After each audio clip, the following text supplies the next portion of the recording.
जन्म मिलेगा सेवा करेंगे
सूरज चाँद सितारे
के बिहारी लाल की द्वारकाधीश भगवान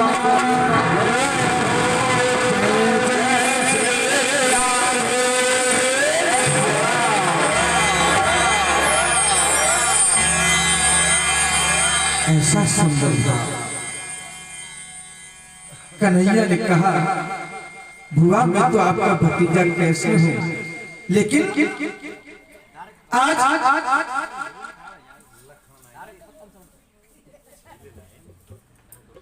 मेरे गोविंद ने जब महाभारत का युद्ध प्रारंभ हुआ था, महाराज जी कर से कर्म करो विधना और मन राखो ता कृपा।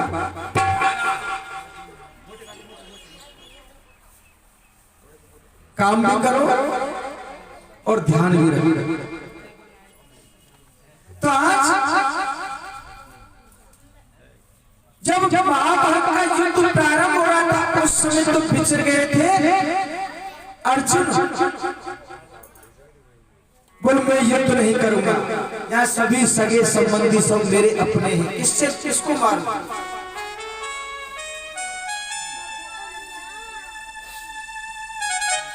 और अब जब महाभारत को विजय कर लिया, बारी आई राजगद्दी पर बैठने की, तो यहाँ बिछड़ गए युधिष्ठिर जी महाराज। सोचा अब ये मेरे बस की बात नहीं, वहां पर मैंने अर्जुन को समझा दिया गीता का उपदेश देकर।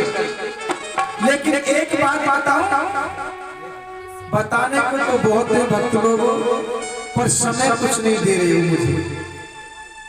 1:30 बजे गद्दी पर आकर बैठा हूं, 2 बजे कथा शुरू हुई। यानी जब महाभारत में युद्ध होने से पहले जो गीता उपदेश किया था ना, तो अर्जुन के लिए नहीं। आप क्या समझते हो कि अर्जुन के लिए गीता उपदेश किया था? गीता का उपदेश किया था हनुमान जी के लिए। महाभारत का युद्ध जिताया हनुमान जी ने।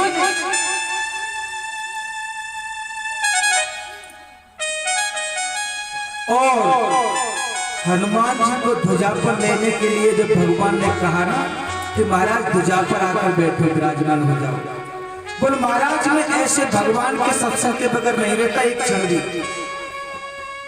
बोल आपके साथ में तो तब चलूंगा अगर वहां सत्संग मिलता रहे मुझे। तो कन्हैया बोले एक बात बताओ, सत्संग चलेगा या मैं धनुष्मान चलेंगे?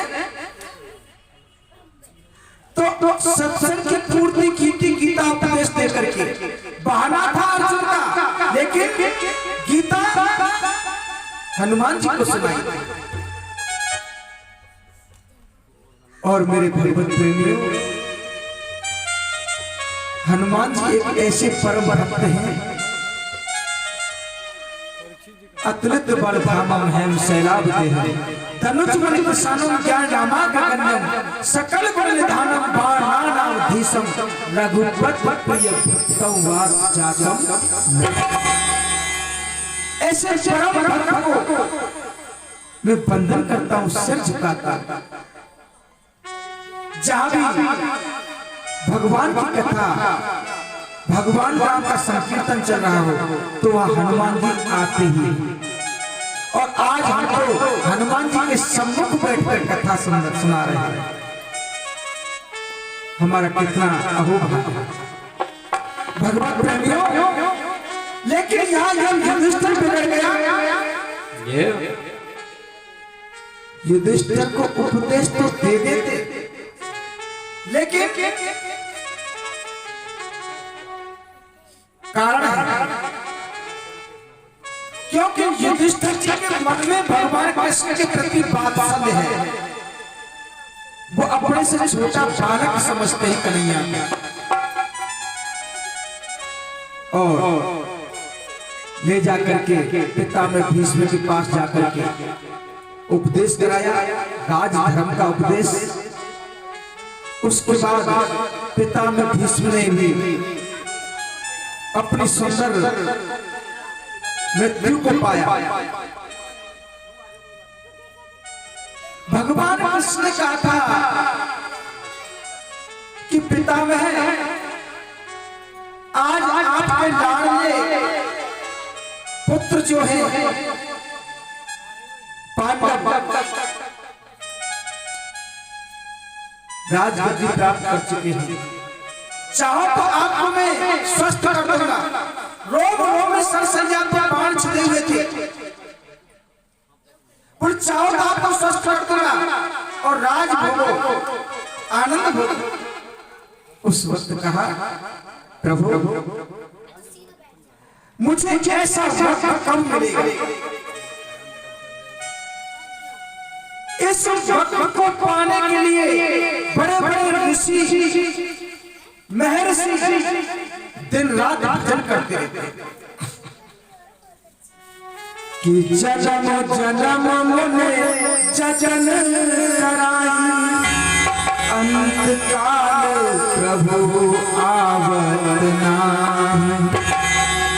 और ऐसी सदमुक्ति, ऐसी सदमृत्यु मुझे मिल रही है। आप कहते हो कि मैं स्वस्थ हो जाऊं, अब मुझे जीवन नहीं चाहिए।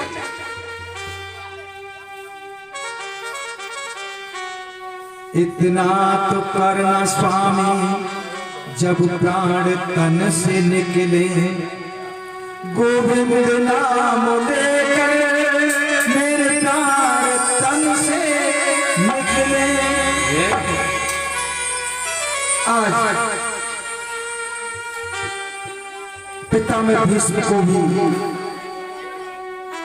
मुक्ति दिलाई, पांडवों को राजगद्दी पर बिठाया, परीक्षित का जन्म हुआ और भगवत प्रेमियों इधर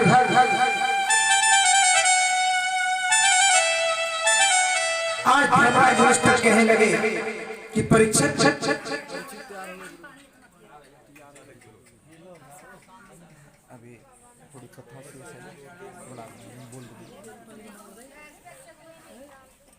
हाँ देखो अभी थोड़ी कथा शेष है, उसके बाद झांकी आएगी। आज थोड़ा 2-3 दिन की कथा ऐसे ही चलती है, थोड़ी खींच के चली पड़ती है, पर करें क्या।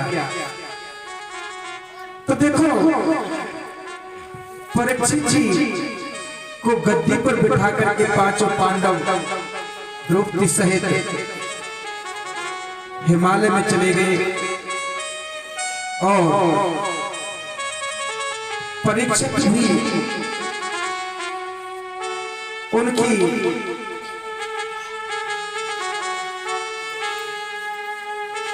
पुत्र हुए, नाम है जन्मेजय, और परीक्षित की पत्नी का नाम है इरावती। 4 पुत्र हुए थे परीक्षित जी को, सबसे बड़े पुत्र का नाम था जन्मेजय, और परीक्षित ने जन्मेजय को भी गद्दी पर बिठा कर मुझे अब राज नहीं भोगना, जब मेरे दादा परदादा सब भगवान की भक्ति में, मेरे गोविंद की भक्ति में लीन हो गए, तो अब मुझे भी भगवान का भजन करना। सुदूर जंगल में जाने लगे, जाते जाते देखा कि कोई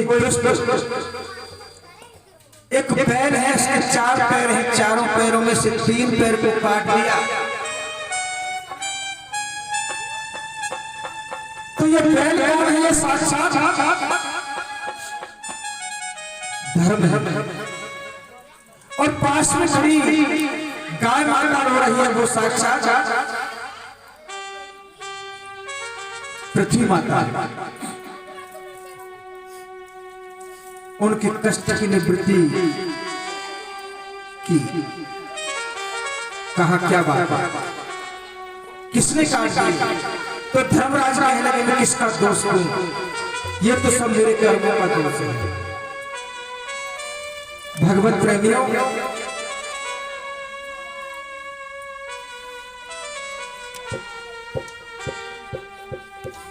चारों पैर, 3 पैर काटे, 4थे पैर को काटने के लिए काला पुरुष तलवार लेकर आया। उसी समय परीक्षित ने कहा तुरंत उसको रोक लिया, और वो था कलयुग। तो देखो सतयुग में धर्म के 4 पैर थे, सत्य, दान, दया और पवित्रता। बेटा शोर कम मचाओ, आराम से बैठ के सुनो, सुनने दो सबको। सतयुग में धर्म के 4 पैर थे, सत्य, दान, दया और पवित्रता, और सत्ययुग समाप्त हो गया, त्रेता में आते आते 3 रह गए, द्वापर में 3 पैर धर्म के गायब हो गए, केवल 1 पैर रह गया। तो आपको जाते जाते केवल सत्य, और कलयुग में केवल धर्म सत्य पर ही है। धर्म न दूसर सत्य समान। और बंधु, कलयुग को बास दिया है, 4 स्थान दिए, द्युतम पानम स्त्रीय सुना, लेकिन कलयुग बोला प्रभु ये सभी स्थान ऐसे हैं जहां बड़ी दुर्गति होती है, लेकिन कोई अच्छा सा स्थान एक आध दे दो जहां मैं थोड़ा समय शांति से गुजार लूं। तो ठीक है, सोने में तुम्हारा पास है, सोने में धातु नाम अस्मि कांचनम, सोने में तो भगवान का पास है, लेकिन यहाँ कलयुग का पास। और इसी वजह से कलयुग प्रवेश कर गया परीक्षित के सर पर। सोने का मुकुट पहना हुआ था, लेकिन सोने में कलयुग का पास किसमें है? जो बेईमानी से कमाया हुआ जो धन है ना, उसमें कलयुग का पास है। अब देखो माता बहनों, तुम्हारे पास बेईमानी से कमाया हुआ सोना अगर तुमने धर्रा के हो तो बात सब भागवत जी पर चढ़ाई देनी है। ईमानदारी का तुम अपने पास रखो, धर्रा के कुछ मैया तुम हाथ में फेंक रहे, बाबा कहाँ है हमारे पास सोने तो कोरोना खाए गए। बोलो बाके बिहारी राम की जय हो। भगवत प्रेमियों, आज सुदूर जंगल में गए, वहां समीक ऋषि का आश्रम। कलयुग ने परीक्षित की बुद्धि को बिगाड़ दिया, पानी पीने को मांगा, लेकिन समीक ऋषि तो समाधि में थे, बोले नहीं, और परीक्षित ने एक मरे हुए सर्प को उनके गले में डाल दिया। समीक का पुत्र आया समीक ऋषि, उसने परीक्षित को साफ बता दिया कि जाओ अहंकारी राजा, मैं तुमको साफ देता हूं, जो तुमने मरा हुआ सर्प मेरे पिता के गले में डाला है, मेरे पिता का अपमान किया है, वही सर्प आज से 7वें दिन तक्षक का रूप लेकर आएगा और तेरी अकाल मृत्यु।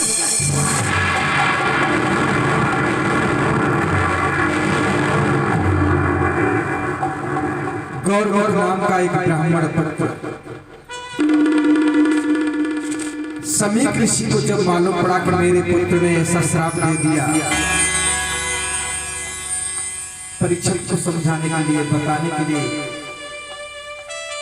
भेज दिया अपना एक शिष्य। बोल जाकर के परीक्षित को समझा दो, आज ठीक 7वां दिन आपकी मृत्यु हो जाएगी, और अपनी मृत्यु को मंगल में बनाने का कोई साधन ढूंढना, अपनी मुक्ति का कोई साधन ढूंढना। अब तो सबको मालूम पड़ गया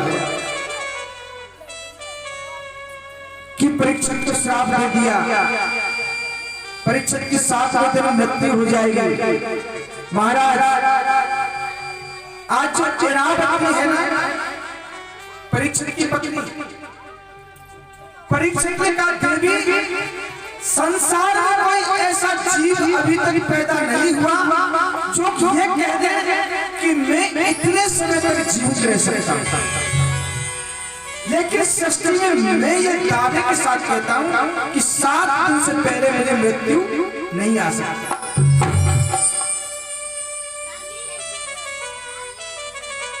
और जंगल में भजन करने चले गए, अपनी वहां पर राज ऋषि परीक्षित को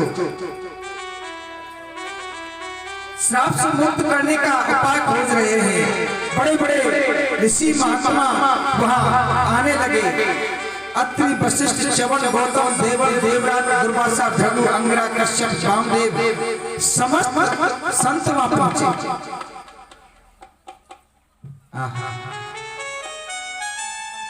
परीक्षित इतना अनुभाग और कहे लगे कि गिरिजा संत समागम,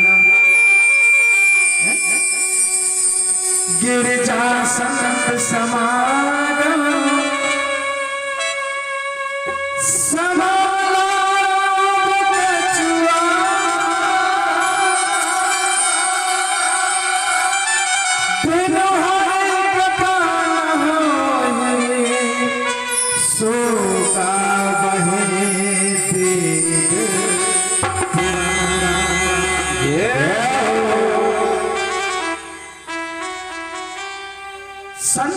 और भगवान की कथा,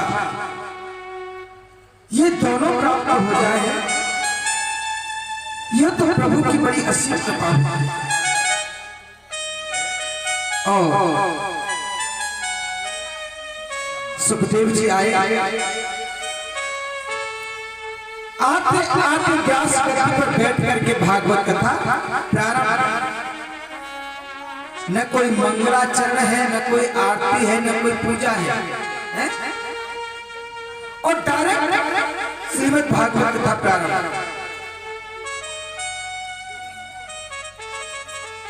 सारे ऋषि मुनि एकत्रित हो गए, लेकिन किसी पर कोई उपाय नहीं सूझा। लेकिन आते ही सुखदेव जी कहने लगे, बस एक ही उपाय है, श्रीमद् भागवत कथा। और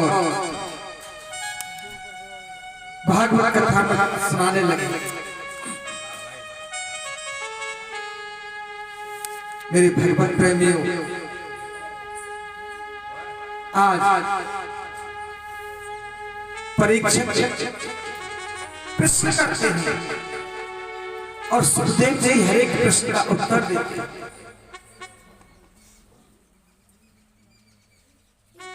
परीक्षक जैसा श्रोता महान कौन हो सकता है?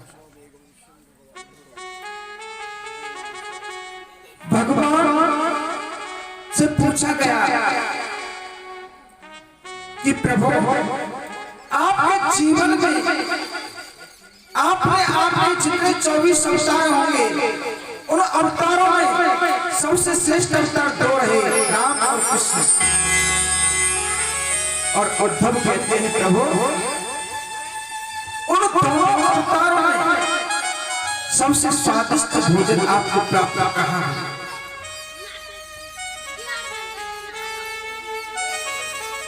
कहा कि राम अवतार में जो हिरनी के झूठे पेट खाए, उद्धव ऐसा स्वाद, ऐसा अनोखा स्वाद मुझे कहीं नहीं।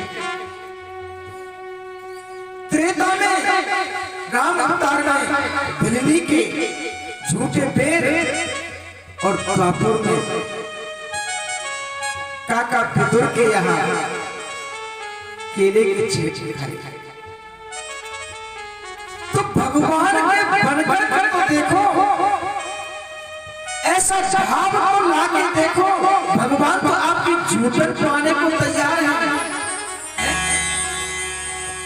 भगवान कभी जाति और जाति बात नहीं देखते कि जात पात पूछत नहीं कोई है, कि जात पात पूछत नहीं कोई, हर को भजै सो हर को। ये आज बड़ा सुंदर उपदेश सुखदेव जी दे रहे हैं। आज 12 अवतार की कथा। पहला अवतार किसका हुआ था 24 अवतारों में? अभी अभी मैंने सुनाया है, कोई भक्त बताएगा? 24 अवतारों पहला अवतार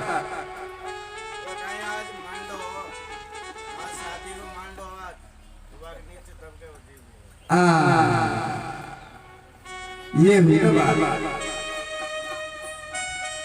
दावत खाई है, तो वह दावत के नीचे 24 अवतार दब गए। अब कौन यार?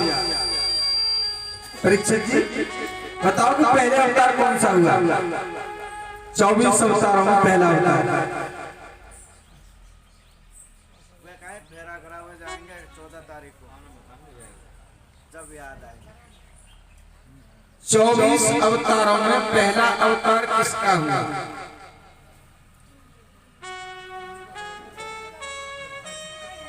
बुलवा के बिहारी लाल की जय हो।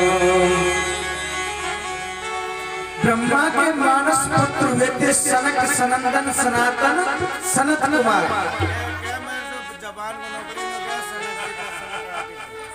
जय हो। ठीक विराज। और दूसरा अवतार हुआ है 12। तो देखो ब्रह्मा जी के पुत्र हैं कश्यप और कश्यप महाराज की 13 पत्नियां हैं। इनमें दिति सबसे बड़ी पत्नी है। एक दिन दिति ने कश्यप से कहा मेरी सभी बहनें पुत्रवती हो गई, मुझे पुत्र की प्राप्ति नहीं हुई। तो कहा देवी आप चाहते क्या हो?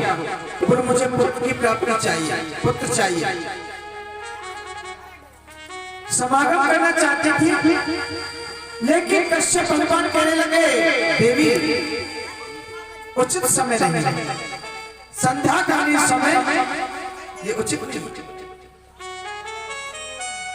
लेकिन बालहट, राजहट, बालहट और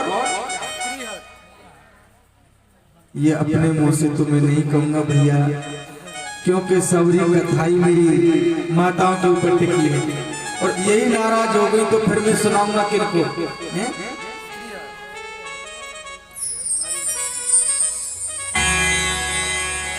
तो माता दिति जो है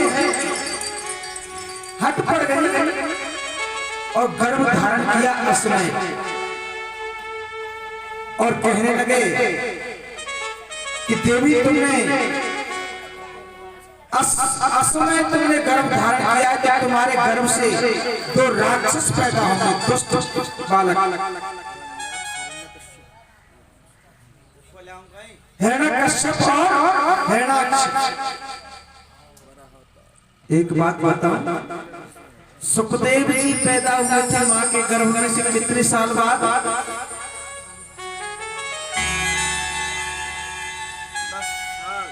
10 और 2 12 साल सुखदेव जी मां के गर्भ से पैदा हुए थे। और हिरण्याकश्यप और हिरण्याक्ष महाराज इनकी तो पूछो ही मत। माता दिति ने कहा मुझे दुष्ट संतान नहीं चाहिए, मुझे तो भक्त संतान चाहिए। और भक्त संतान के विषय में कहा कि देवी तुमने असमय गर्भ धारण किया इसलिए दुष्ट होंगे, लेकिन तुम दुखी हो जाओ मैं तुम्हें वरदान देता हूं, दुष्ट तो होंगे लेकिन ये मारे भी भगवान के हाथ से जाएंगे। तो हिरण्याक्ष और हिरण्यकश्यप 2 पुत्र हुए और इन्होंने मां के गर्भ में जन्म लिया 100 साल में। 100 साल मां के गर्भ में रहे। देवता भी घबरा गए। भगवत प्रेमियों 24 अवतारों का दूसरा अवतार है। आज हिरण्याक्ष जो है बड़ी तेजी से बढ़ने लगा, बड़ा शक्तिशाली राक्षस। पृथ्वी को चटाई बनाकर गोल गेंद बनाकर और रसातल को ले गए। सभी देवता त्राहिमाम करते ब्रह्मा जी के पास पहुंचे, प्रभु रक्षा करो, कहां भजन करें, कहां यज्ञ करें, कहां जप करें। पृथ्वी को तो रसातल में ले गए राक्षस दुष्ट। विचार करते करते ब्रह्मा जी को छींक आई और नासा छिद्र में से एक 12 रूप लेकर के 12 का बच्चा, 12 जानता हो सुअर, 12 का अवतार हुआ। बोलो 12 भगवान की और विशाल रूप लेकर के पाताल में गए और माता पृथ्वी को अपने दृष्टाओं पर रख कर के ला रहे थे। हिरणाक्ष से उनका भिड़ंत हो गई, युद्ध हुआ और युद्ध चलते चलते एक तमाचा ऐसा लगाया हिरणाक्ष में, महाराज एक ही तमाचे में हिरणाक्ष का गोविंद पृथ्वी को लेकर आ रहे थे ना। ये बेजराज जी की शादी खाऊं ये हरदा बूझ ले बाजे इन्हें मौका टका मेरी अधिकारी महाराज बताएंगे, बिल्कुल बताएंगे, हाँ बताएंगे, बिल्कुल बताएंगे। अभी समय ज्यादा हो, 4:15 बज गए और ये शंका समाधान आकर के कमरे पर करेंगे ना, वहां आओ और शंका समाधान बिल्कुल बताएंगे। बुलवा के बिहारी लाल की जय, जय जय श्री राम। तो मेरे भगवत प्रेमियों, जब माता पृथ्वी को जब लेकर आ रहे थे 12 भगवान, तो माता पृथ्वी को थोड़ा अहम हो गया, उनको भी अहम हो गया कि मेरे बगैर परमात्मा का कोई कार्य सिद्ध नहीं होता। तो मेरे गोविंद ने अपने मन से प्रकट कर दिया क्या, वृंदावन।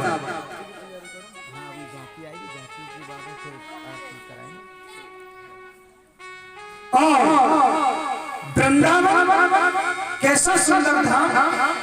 अब आप जो है झांकी को लेकर आए, मेरे ठाकुर जी की झांकी वृंदावन धाम में। जब मेरे गोविंद ने वृंदावन को प्रकट किया, तो जब अपने दांतों पर पृथ्वी माता को लेकर आ रहे थे, तो जब जा रहे थे ना, तो एक तरफ बड़ा सुंदर बगीचा, मोर कूक रहे हैं, कोयल कूक रही है, पक्षी चहचहा रहे हैं। बोले माता ने कहा प्रभु ये सब क्या है? अरे मैं तो रसातल को चली गई, लेकिन ये क्या है? बोल देवी ये मेरा वृंदावन, ये मेरा वृंदावन। बोल वृंदावन मेरे से अलग? बोल हाँ। तभी तो गीत में गावे मथुरा 3 लोक से न्यारी है, सारी सृष्टि पर प्रणय हो जाएगा, लेकिन मेरे वृंदावन मेरे ब्रज में 84 कोस का ब्रज है मेरे गोविंद का। वृंदावन केवल वृंदावन ही नहीं, 84 कोस का वृंदावन है, पूरा ब्रज वृंदावन। तो महाराज आज वृंदावन धाम कितना सुंदर। हरि बोल हरि बोल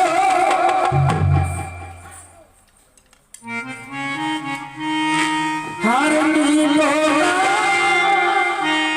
हरि बोल सही मोहे लागे बिना।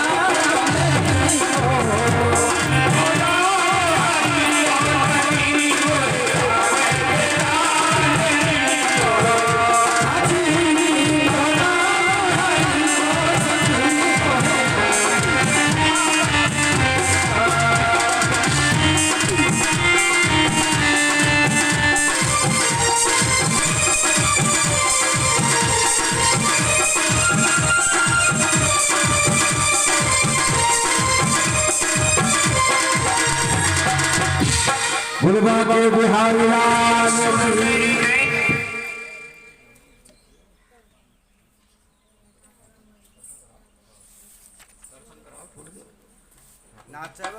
बोल वृंदावन बिहारी लाल की जय हो। हाँ सभी ठाकुर जी के दर्शन करो और जो पूजना चाहते हैं ठाकुर जी को पूजो।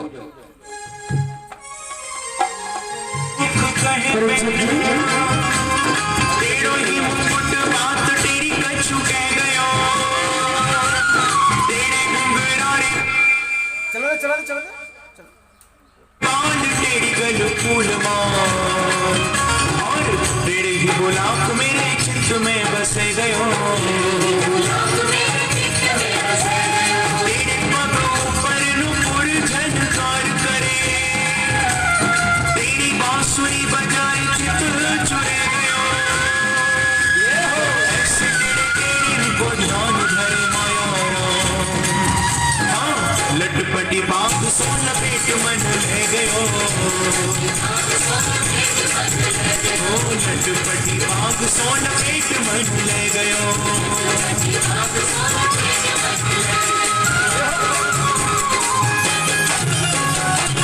हरी बांके बिहारी की देख छटा मेरो मन है लटा फटा लटा फटा हेरी लटा फटा हरी बांके बिहारी की देख छटा हरी मेरो मन